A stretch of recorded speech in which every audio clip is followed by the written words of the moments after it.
According to national security experts, the alarm bells currently ringing over the threat of a terrorist attack on U.S. soil echoes what many FBI and CIA agents noted in the lead up to 9/11. Now, recent warnings of terror threats from both FBI Director Christopher Wray and Army General Eric Krulilla have heightened the terror threat, even as national security has faded as a top concern for many voters. Now, how has the Biden administration's foreign policy combined with the border crisis created by their domestic policy, when you consider all of the millions of unaccounted gotaways, increased this terror threat that we're presently facing? Joining me now to talk about this, former terrorism intelligence manager Todd Bensman. He is a senior national security fellow for the Center for Immigration Studies and the author of The Overrun: How Joe Biden's Unleashed the Greatest Border Crisis in U.S. History. Todd, welcome back to Washington Watch. Good to be here. Thank you. So the president announcing a new amnesty program, is that pouring fuel on the fire? Well, I'm not sure that has a nexus to the national security threat, but what it is it's a program that I think is geared to thwart the victory of Donald Trump in November, because remember, Trump has promised actually that he's going to create the greatest deportation program in U.S. history. And I think that what the current administration plans to do is make that harder for a whole lot of people. They're gonna start to put in place, temporary protection status for this group and that group and the other group. And I think it's also not bad for making sure that the spouses of those who are going to get amnesty in this one are going to vote Democrat. Mm-hmm. Now, when we think of national security, terrorist strike here on U.S. soil, obviously the first focus is on the southern border, which is open. A lot of these folks coming across the border, but it's much broader than that. I want to play a clip of FBI Director Christopher Wray and his testimony before a Senate committee on June the 4th, speaking about the threat of terrorism here in the United States. Play clip 3, please. There was already a heightened risk of violence in the United States before October 7th. And since then, we've seen a rogues gallery of foreign terrorist organizations call for attacks against Americans and our allies. And given those calls for action, our most immediate concern has been that individuals or small groups will draw twisted inspiration from the events in the Middle East to carry out attacks here at home. So, Todd, let's talk about this mix of policy, both foreign and domestic, that is leading to this heightened threat that we've not seen since before 9/11.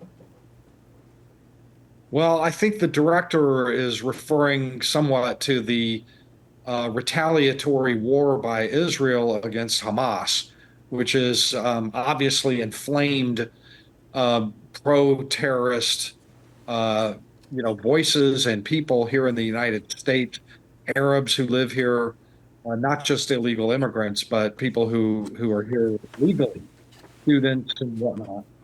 And I think he's referring to the fact that, the Biden administration has been fairly supportive of Israel, this war, kind of off again, off on again, but nevertheless viewed as too supportive, sending weapons and that sort of thing, that, of course, we should expect to have some strikes here on the homeland from that. I think he's referring to that.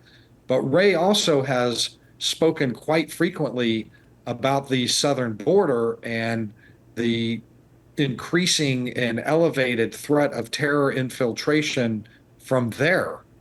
And he's quite right about that.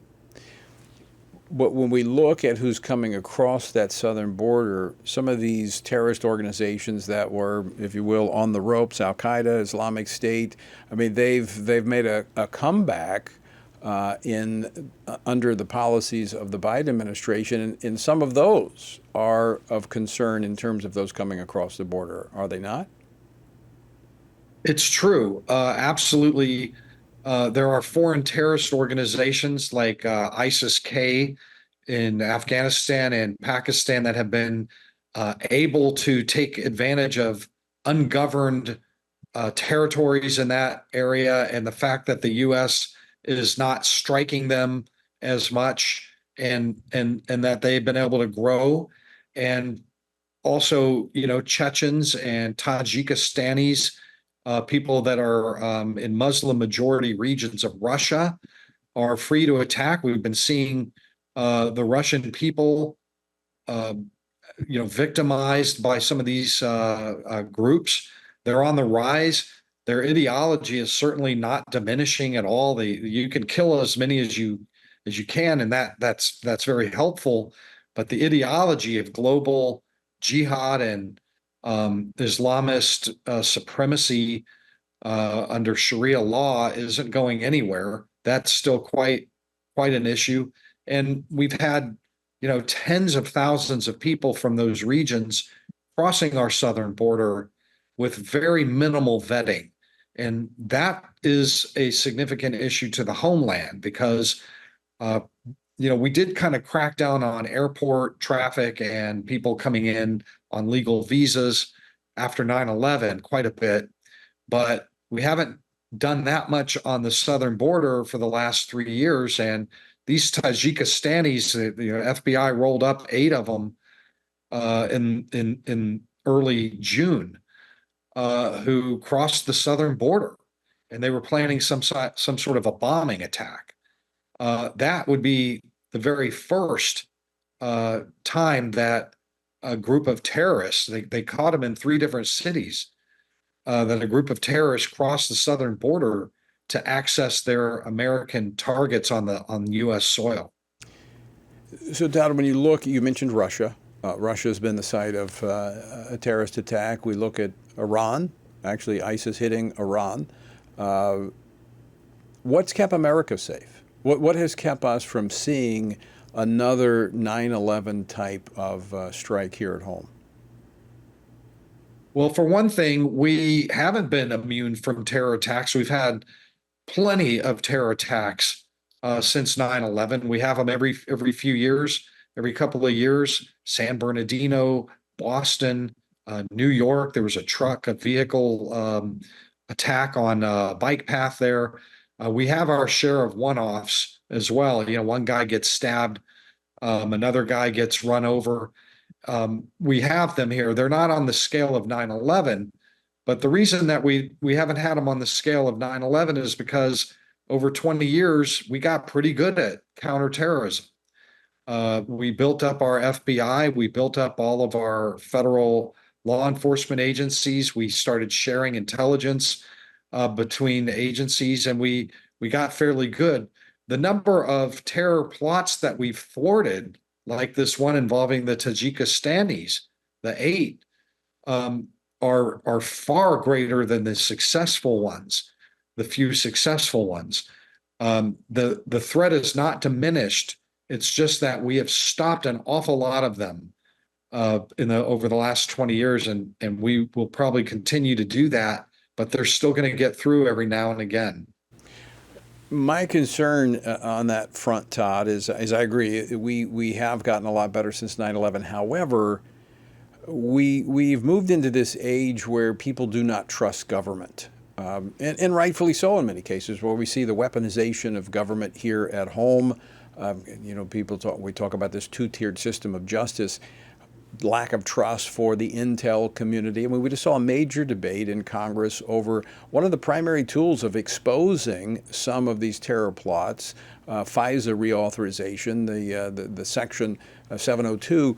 Are you concerned that this lack of confidence that the American people have in giving certain tools to the intel community, to law enforcement, could in the end make us much more vulnerable?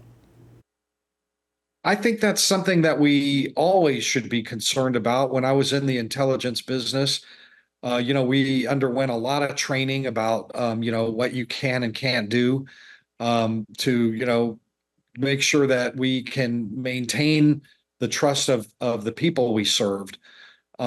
And I think that there's still a lot of that going on, but you always have had a mistrust of government power, especially law enforcement power, to especially surveillance authorities. I think that's a healthy thing. That a way to kind of keep law enforcement and intelligence services in check, so that what you're talking about doesn't happen. I personally don't see that happening yet. I'm sure it happens occasionally where somebody kind of gets out of line. I was in the business for almost 10 years, and I worked closely with FBI line agents and intelligence people. And I mean, at least at the front line, those guys are, they're still protecting America against Islamic terrorism, I think. And I hope that they just don't get sidetracked by political whims, such as, hey, we need to back off of Islamic terror threats and move it over to all of it over to white supremacy, and that sort of thing. We can do two things at once. The country's perfectly capable of juggling several balls at the same time like that. I think it's, as you point out, I think it's important that there is a healthy tension because we need the checks and balances. But if we become overly politicized in our security and intelligence community, I think there'll be Americans will pull back, and I actually see that tension right now. I think leaning more toward the distrust of law enforcement, the intelligence community. I'm talking about federal, not necessarily state and local. And I'm concerned about that. I think we need to give we need to be able to trust our government to do what it's supposed to do, and that is protect us. And that leads me to my next question, Todd. When you look at what's out there right now, the threats that exist, where would you put us on that scale of, say, 1 to 10? Where are we in terms of threats to the homeland here in the United States? There's a variety of threats. We've got non-state actors like terrorist groups, foreign and domestic. For example, the groups like they're not really groups, but movements like Antifa, which we saw rampage through America for 8 months straight in 2020, burning and looting. You have groups on the left, and you also have groups on the right that are domestic. I'm greatly concerned that after the American election in November, that the people who are on the losing side are going to commit violence, and that it's not going to be isolated incidents here and there, and that could be on either side. We also have China pushing to create divisions and exacerbate divisions inside our country. And conduct espionage operations, aggressive espionage operations. We've had 50, 60,000 come over the border in the last 36 months. We have the Iranians who are actively, conducting cyber warfare against our country. We have the Russians, who are certainly no friends. They're working on disinformation campaigns. We have a lot of state actors, a lot of non-state actors. We have domestic terrorist groups. I'm really worried about what's going to happen in the days, weeks, and months after November. Leading up to it, we need to be vigilant. I think there'd be to distract us and turn our attention elsewhere. Todd Bensman, I want to thank you for joining us. Always great to talk with you. Thank you. I appreciate it.